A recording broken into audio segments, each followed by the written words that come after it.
ব্যাংকে চাকরি করতে পারবে।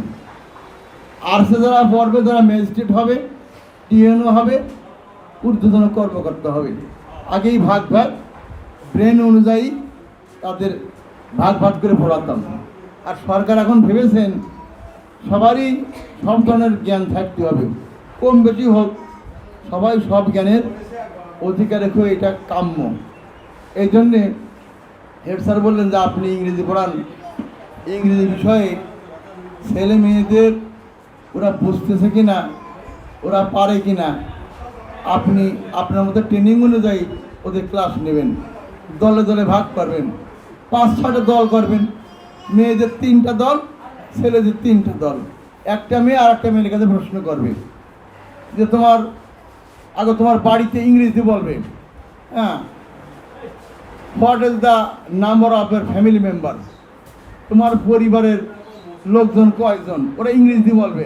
আর এক দলনেতার কাছে, দলনেতা না পেলে আরেকজন সহযোগিতা করবে, বললো ওই আর 5 মেম্বার্স, আমরা 5 জন আছি। কে কে? তখন বললো father, mother, sister, brother and grandfather, মা বাবা, আমরা 2 ভাই বোন এবং আমাদের দাদা আছে।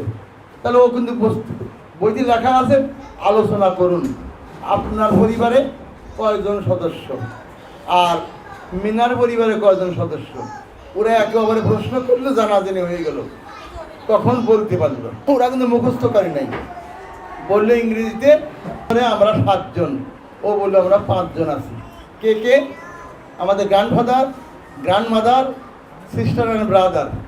এই যে অভিজ্ঞতা বাস্তবে দেখলো, তাহলে এইটাই হচ্ছে আমাদের বর্তমান শিক্ষার মূলনীতি। আমরা হাতে কলমে শেখাবো, বইতে বিস্তারিত লেখা নাই, আমাদের ট্রেনিং দিয়েছে। আপনারা ছেলে মেয়েদের উদ্বুদ্ধ করবেন হাতে কলমে কাজ করার এবং দলে দলে কাজ করে ওরা যেন অভিজ্ঞতা সঞ্চয় করতে পারে।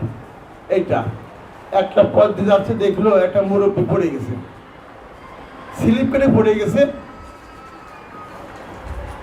মেয়েটা ছেলেটা যে তাকে সালাম দিল, তাকে ধরে উঠলো, বললো আপনি কি ব্যথা পেয়েছেন, আপনার কি লেগেছে, আপনার বাড়ি কোথায়, আপনি কি হাঁটতে পারবেন?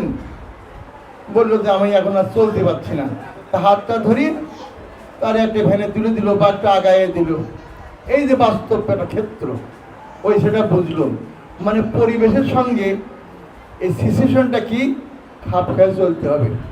তা সরকার বাহাদুর যে আমাদের বইপত্র দিয়েছেন, সেগুলো বাস্তব ক্ষেত্রে যাতে করে আমরা কাজে লাগাতে পারি, আমরা সেইভাবে শিক্ষা দিলে ওরাও বুঝবে, আমাদের অত মুখস্থ বিদ্যা লাগবে না। আমার ইংরেজি বিশেষ করে ওরা সুন্দর বুঝতে পারে, কাজ করতে পারে। তাকে বলা যায় ক্রিয়েটিভ, সৃষ্ট কোনো ঘটনা।